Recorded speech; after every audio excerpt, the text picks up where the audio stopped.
Now let's begin. Ryan O'Neal had learned to trust his gut over 20 years of working as a salvage diver. The ocean didn't forgive hesitation, and neither did life. So when his phone buzzed at 3:47 a.m. with a single word from his 17-year-old son Justin, help, every instinct screamed that something was catastrophically wrong. He tried calling back, straight to voicemail. Again. On the fourth attempt, he was already dressed, truck keys in hand. Rebecca still asleep in their bed. He scribbled a note. Justin texted, "Going to your dad's farm. Call you soon."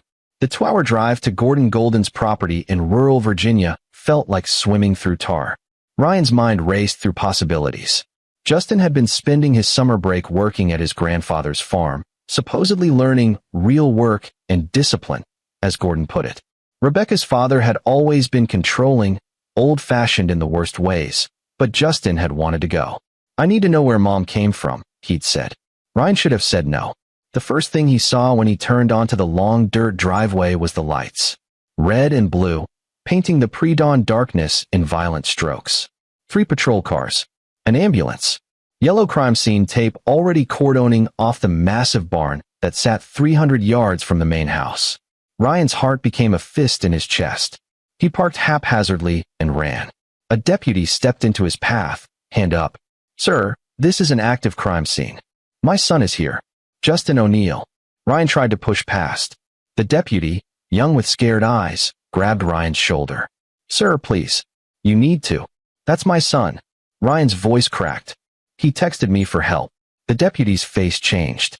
Something like pity flooded his expression. He looked toward the barn, then back at Ryan.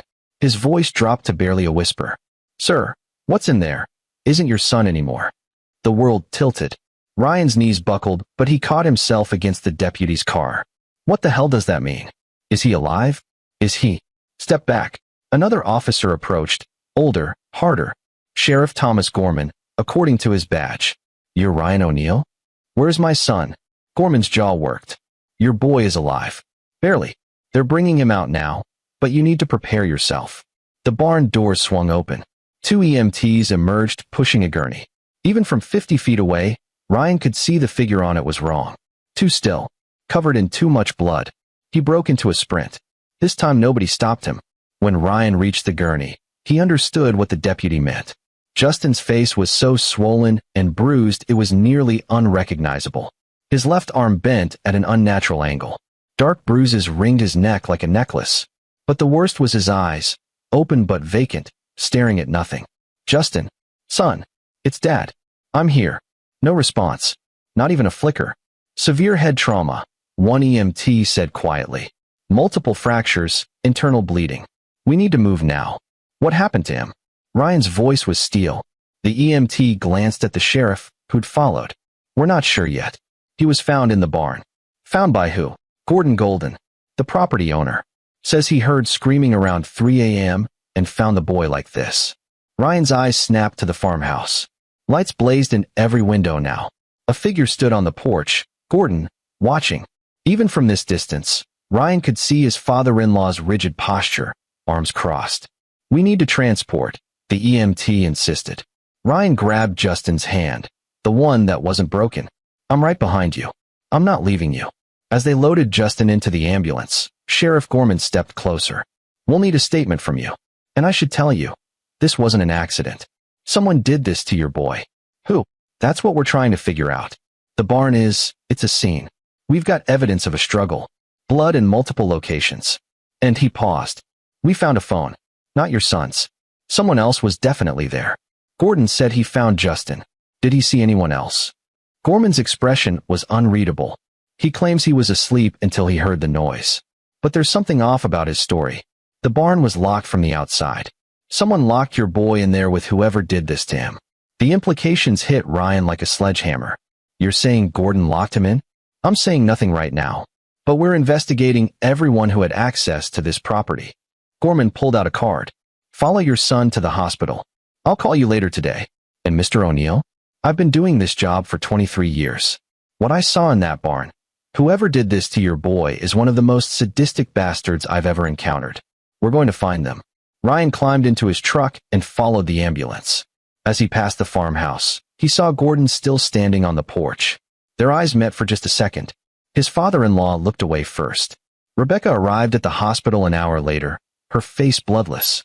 Ryan had never seen her so destroyed, not even when her mother died. She collapsed into him in the ICU waiting room, sobbing against his chest. "They won't let me see him," she choked out. "They said he's in surgery." "Ryan, what happened?" He told her everything he knew, which was almost nothing. She pulled back, mascara running down her cheeks. "My father called me.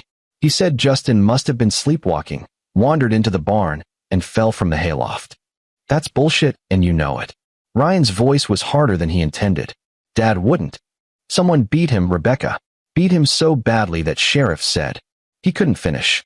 Couldn't tell his wife that their son might never be the same. A doctor emerged through the double doors, still in surgical scrubs. Dr. Meredith Sanders, according to her name tag. Mid-40s, with the exhausted eyes of someone who'd seen too much. "Mr. and Mrs. O'Neill? I'm the neurosurgeon who worked on Justin." They both stood. Rebecca's hand found Ryan's and squeezed hard enough to hurt.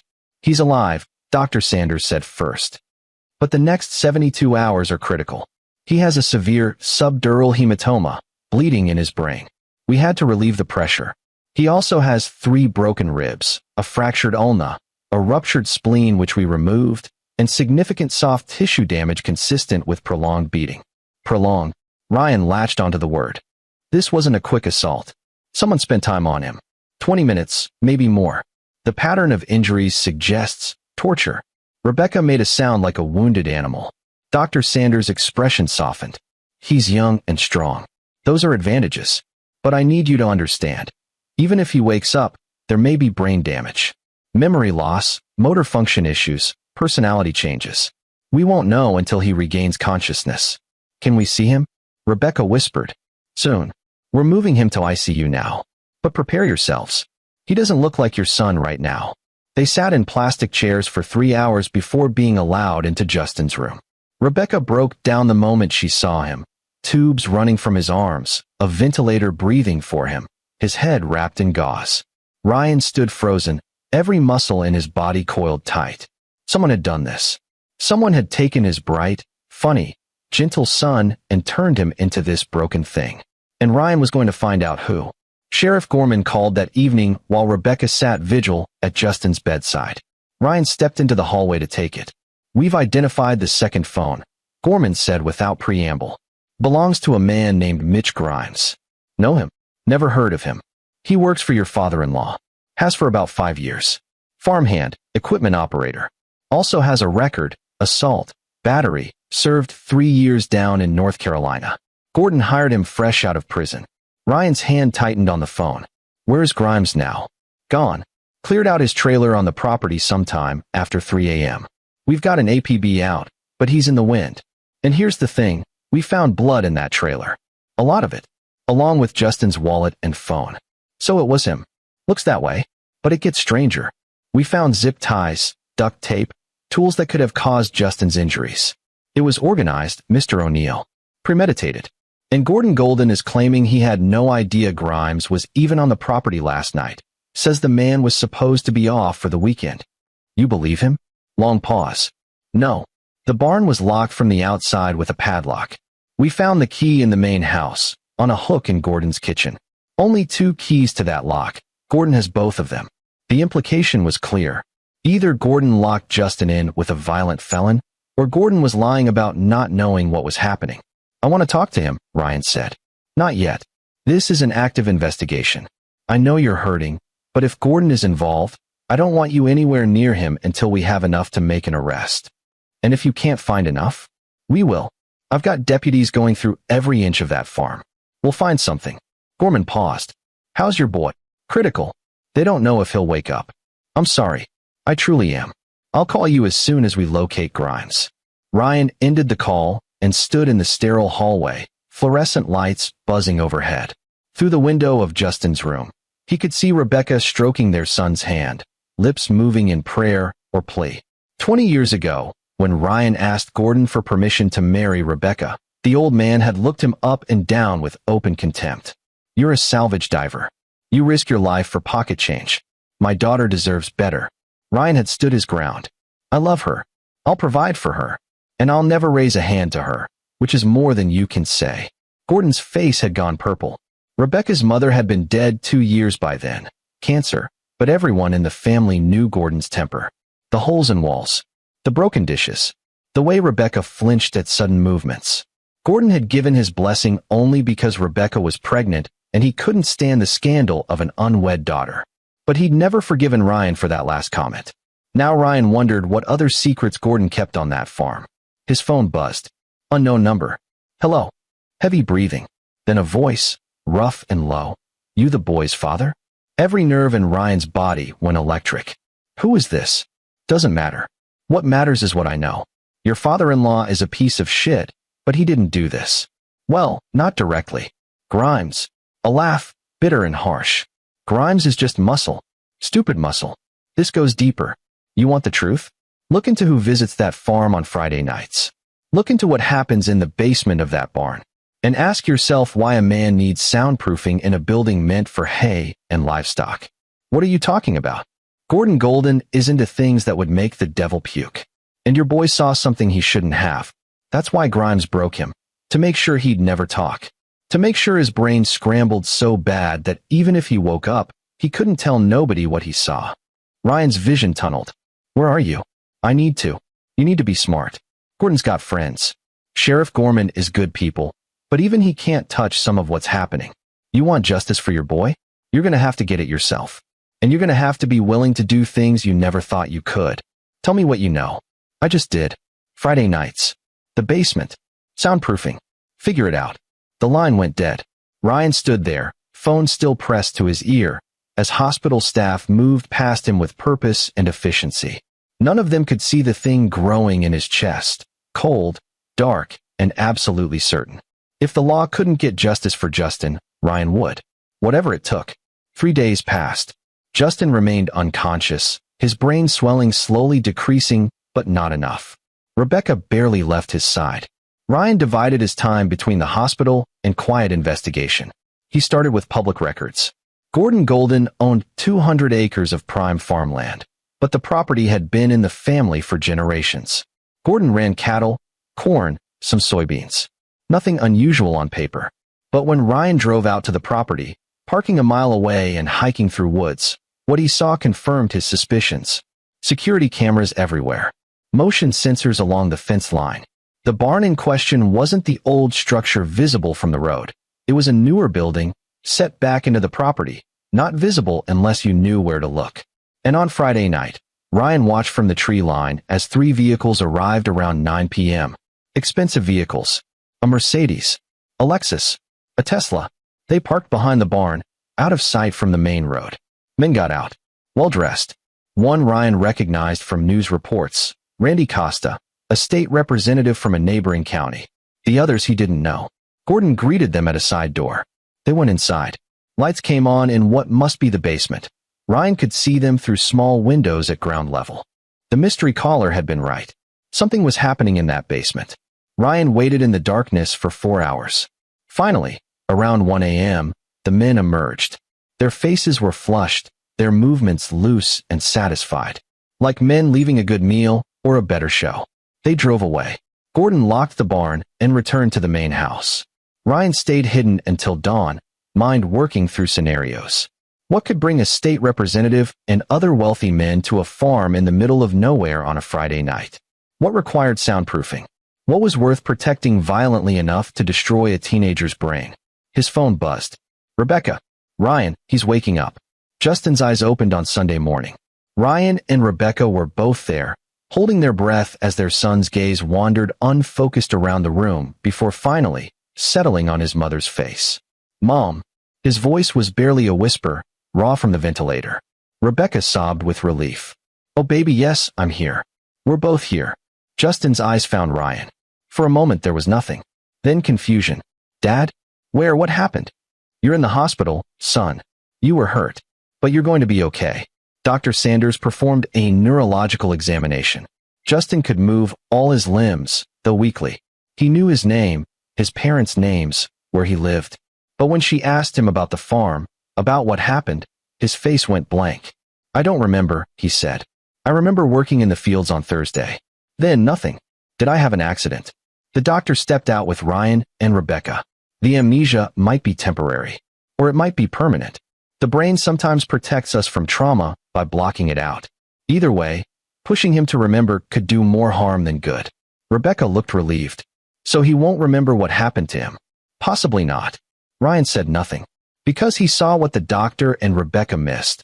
The flash of recognition in Justin's eyes when Ryan mentioned the farm. The way his son's hands had clenched briefly. The tiny shake of his head, barely perceptible. Justin remembered something. He just wasn't saying.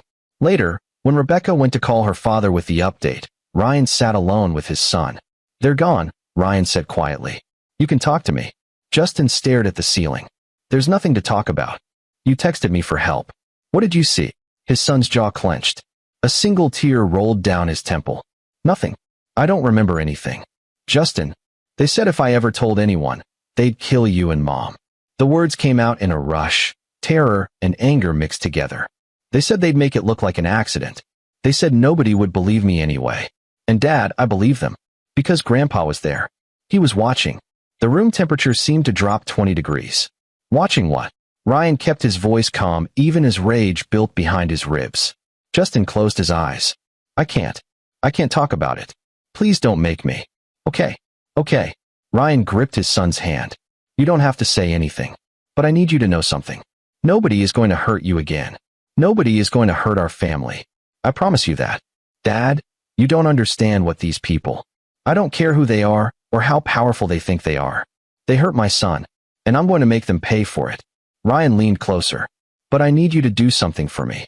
When the police come to talk to you, you keep saying you don't remember. When your mother asks, you don't remember. When everyone asks, you don't remember anything. Can you do that? Justin's eyes opened, searching his father's face.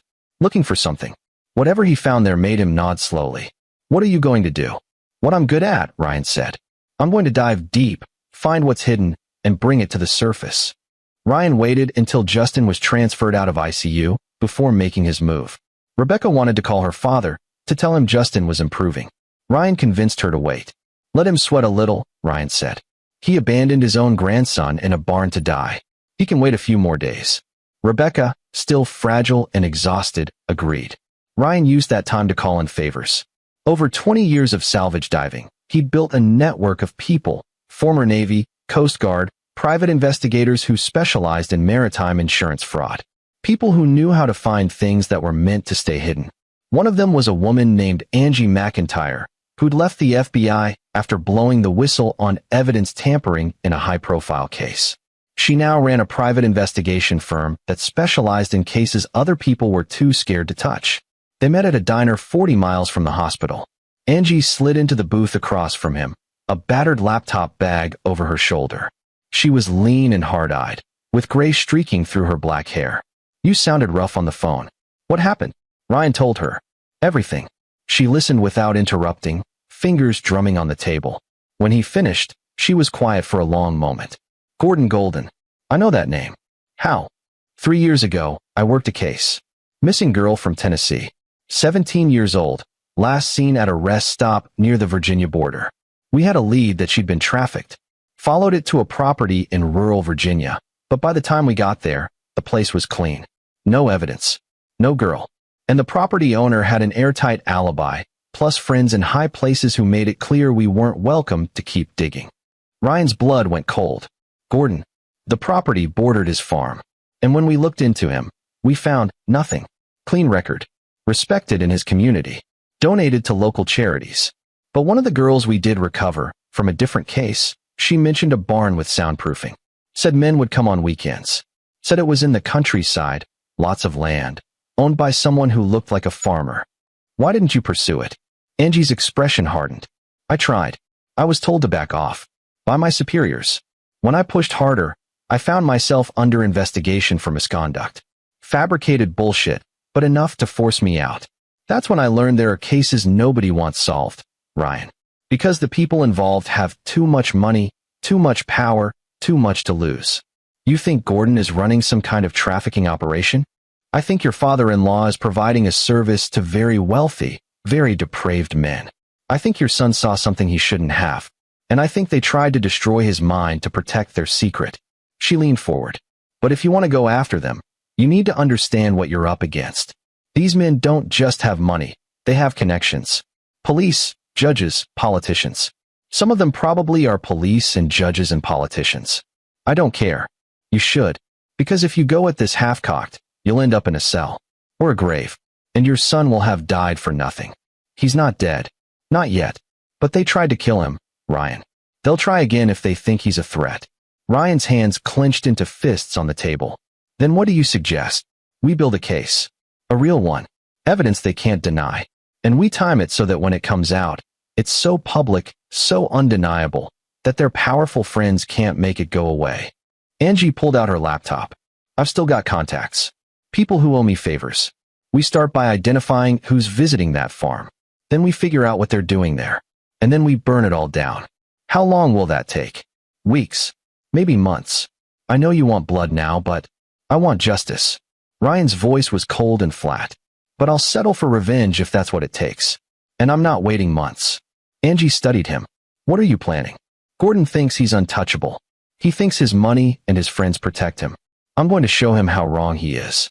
Ryan, if you do something illegal, then it's on me. I'm not asking you to break the law. I'm asking you to help me find the truth.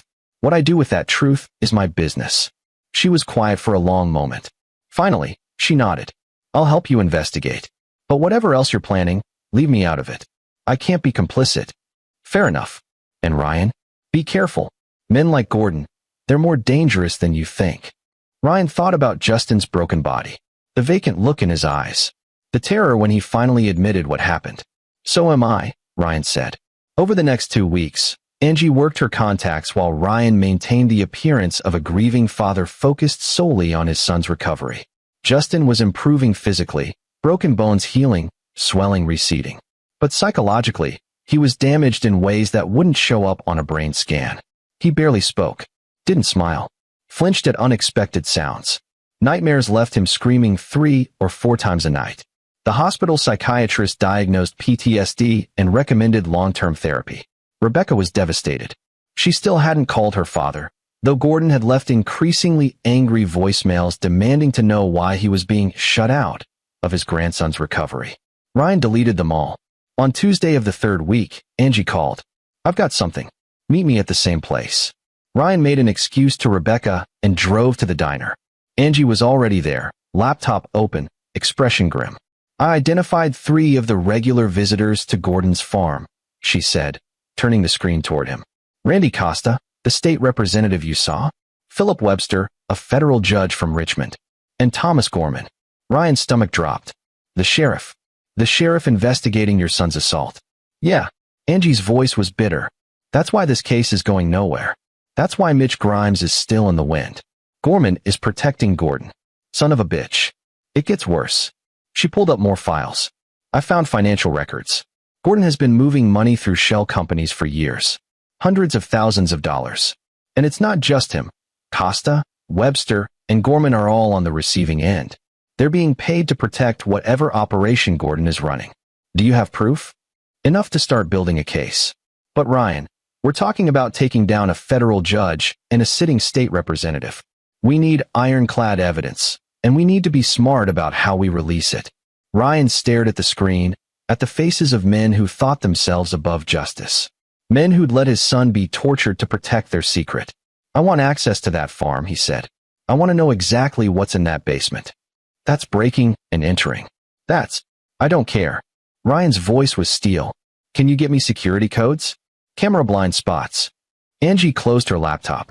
I told you I'm not participating in anything illegal. And I'm not asking you to. I'm asking if you can find technical information about the property. What happens with that information is my choice. She stared at him for a long moment. Then, reluctantly, she pulled out a USB drive. Gordon's security system is networked. I may have found a way to access the control panel remotely. Camera schedules, sensor patterns, alarm codes. It's all on here. Thank you. Ryan, whatever you're planning. I'm planning to get justice for my son, one way or another. He took the drive and left. Friday night. Ryan parked his truck 3 miles from Gordon's farm and hiked in through the woods, dressed in black, face covered. He'd done enough night dives in near-zero visibility to navigate in darkness. This was no different. Using the information from Angie's drive, he bypassed the security cameras and motion sensors. The barn loomed ahead, dark except for the basement windows where light glowed. The Friday night visitors had already arrived, 4 cars this time. Ryan recognized Costa's Mercedes. He approached from the blind spot Angie had identified and found a basement window that opened with a crowbar. The soundproofing the mysterious caller had mentioned was immediately apparent. Thick foam panels lining the walls. What Ryan saw inside made his vision go red. The basement had been converted into a private theater of sorts. Plush chairs. A bar. But the main feature was a large screen showing live feed from multiple cameras. And what those cameras showed. Girls. Young girls. Teenagers. In rooms that looked like cells. Some sleeping. Some crying. One beating her hands against the locked door. This wasn't just trafficking. This was a viewing operation. Gordon was keeping victims somewhere on the property and selling access to men who wanted to watch. Ryan's hands shook with rage. He pulled out his phone and started recording, documenting everything. The screen, the setup, the evidence scattered around the room. Then he heard voices. The men were coming down. Ryan tucked himself behind a support beam as Randy Costa descended the stairs, laughing. I heard Golden's grandson woke up. Shame Grimes didn't finish the job. Kid doesn't remember anything. Another voice, Judge Webster. Even if he did, who'd believe him? Gordon's got this locked down tight. Still makes me nervous, Costa said. Maybe we should consider relocating the operation. And abandon this setup? Not a chance. A third voice, familiar. Sheriff Gorman. Grimes is the only loose end, and we'll find him soon enough. For now, let's enjoy the show. They settled into chairs. Gordon appeared with drinks. Ryan stayed frozen, barely breathing, recording every word. Tonight's entertainment is special, Gordon said. Fresh acquisition. 16 years old, picked up from a bus station in Knoxville. Nobody knows she's missing yet. The screen changed to show a terrified girl in one of the cells. The men made appreciative noises that turned Ryan's stomach. He'd seen enough. More than enough. He backed toward the window and stepped on broken glass. The sound was soft, but in the basement, it echoed. What was that?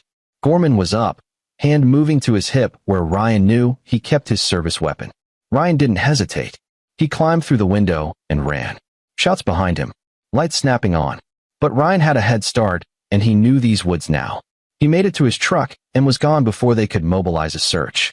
His heart hammered the entire drive home. The recording was on his phone. Evidence of their operation, their conspiracy, their crimes. But it wasn't enough. Not yet. Because Ryan knew something they didn't. He knew where Mitch Grimes was hiding. The mystery caller had reached out again 2 days ago with one more piece of information. Grimes was holed up in a hunting cabin 40 miles north, owned by one of Gordon's shell companies.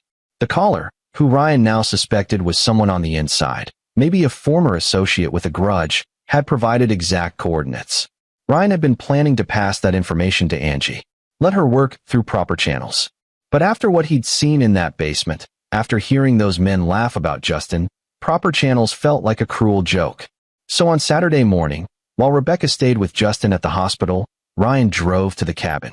It was isolated, surrounded by state forest, accessible only by a dirt logging road. Perfect place to hide. Grimes' truck was parked outside. Careless. Confident that nobody would find him. Ryan knocked on the door. Mitch Grimes? I'm here about Gordon Golden. Movement inside. The door cracked open. Grimes was exactly what Ryan expected. Big, scarred, with the dead eyes of a man who'd hurt people and felt nothing about it. Who the fuck are you? I'm the father of the boy you nearly beat to death. Grimes' hand went to his waistband. But Ryan was faster. 20 years of diving had made him strong, and he'd come prepared. The taser hit Grimes in the chest before he could draw whatever weapon he was reaching for. Grimes went down hard. Ryan zip-tied his hands and feet, then dragged the man inside and kicked the door shut. When Grimes came to, he was duct-taped to a wooden chair. Ryan sat across from him, perfectly calm.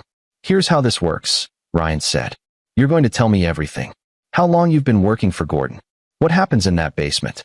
Where the girls are kept. Who else is involved. Everything. Grimes spat blood. Go fuck yourself. Wrong answer.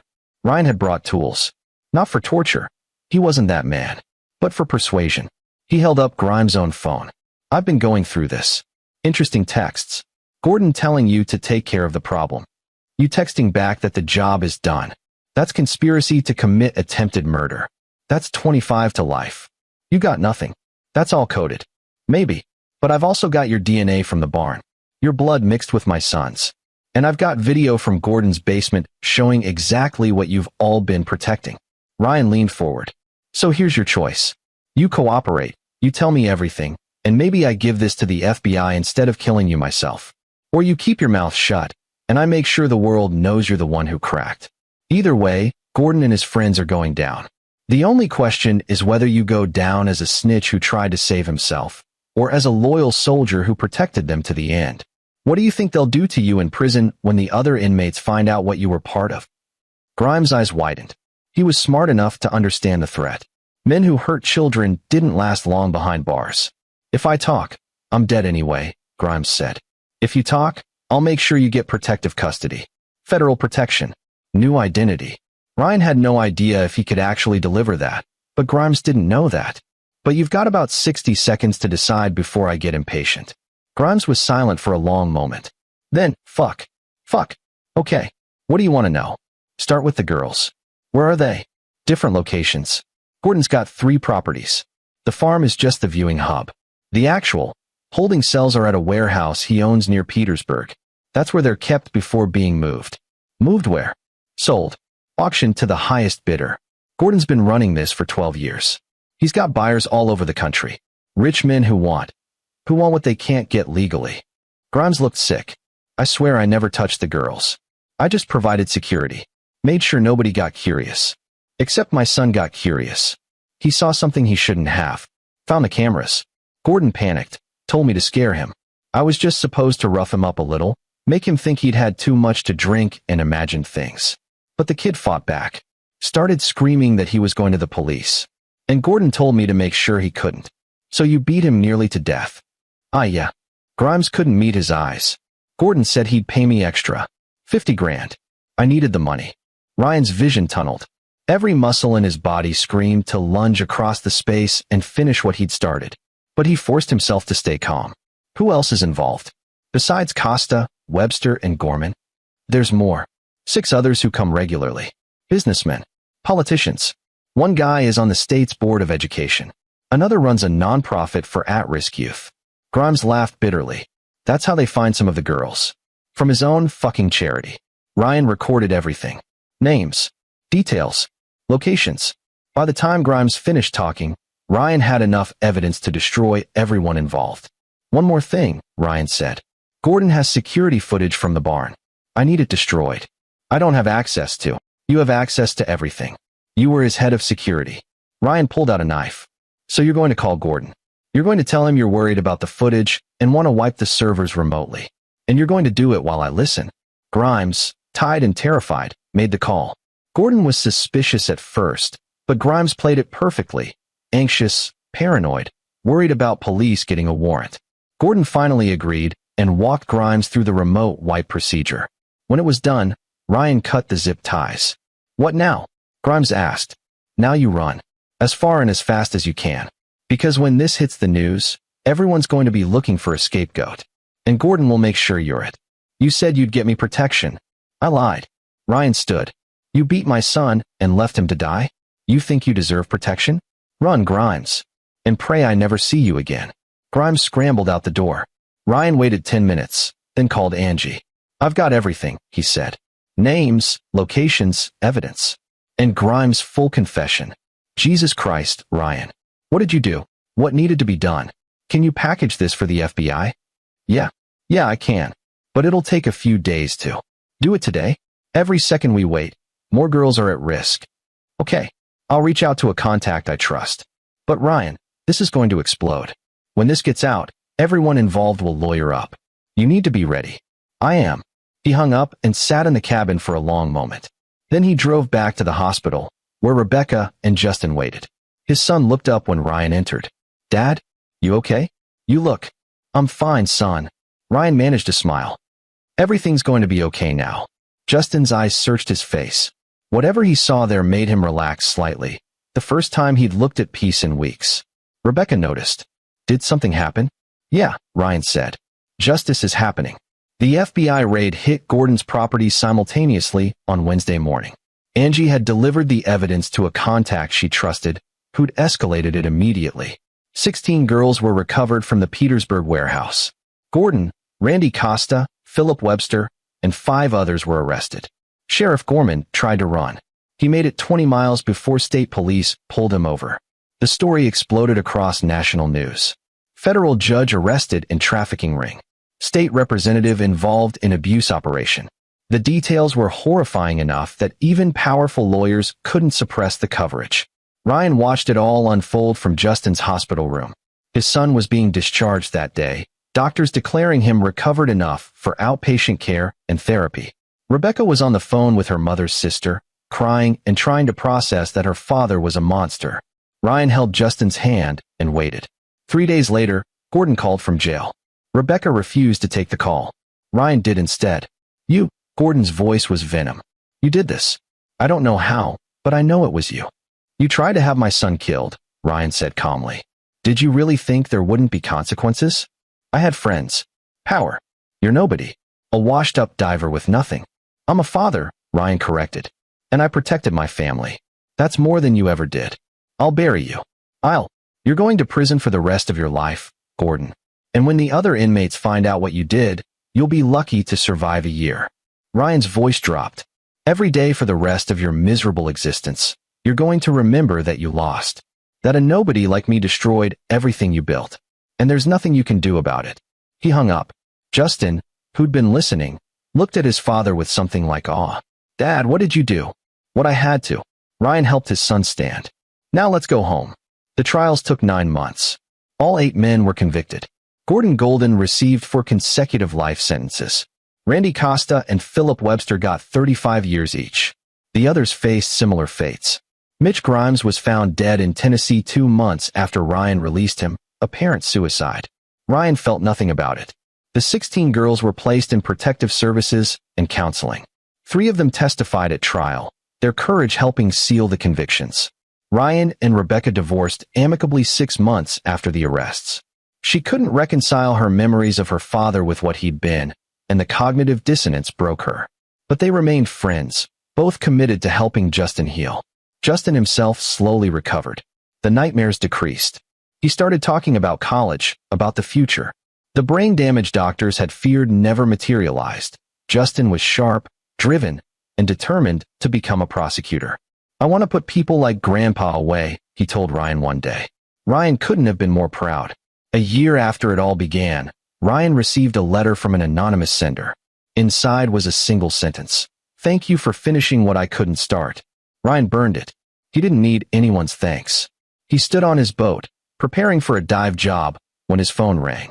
"Angie, just wanted to let you know," she said. Gordon tried to appeal. It was denied. "He's never getting out." "Good. How are you doing?" Ryan looked out at the ocean, vast and deep, full of hidden things waiting to be discovered. "I'm doing what I always do, finding things that are lost and bringing them back to the surface."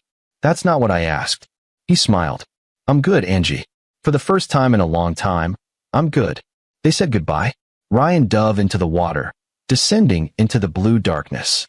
Down here, the pressure was immense. But Ryan had always been good under pressure. That's how he'd survived. That's how he'd won. And that's how he'd protected his son. Justice, Ryan had learned, wasn't always legal. But sometimes it was necessary. And he'd do it all again in a heartbeat. This is where our story comes to an end. Share your thoughts in the comments section. Thanks for your time. If you enjoy this story, please subscribe to this channel. Click on the video you see on the screen, and I will see you there.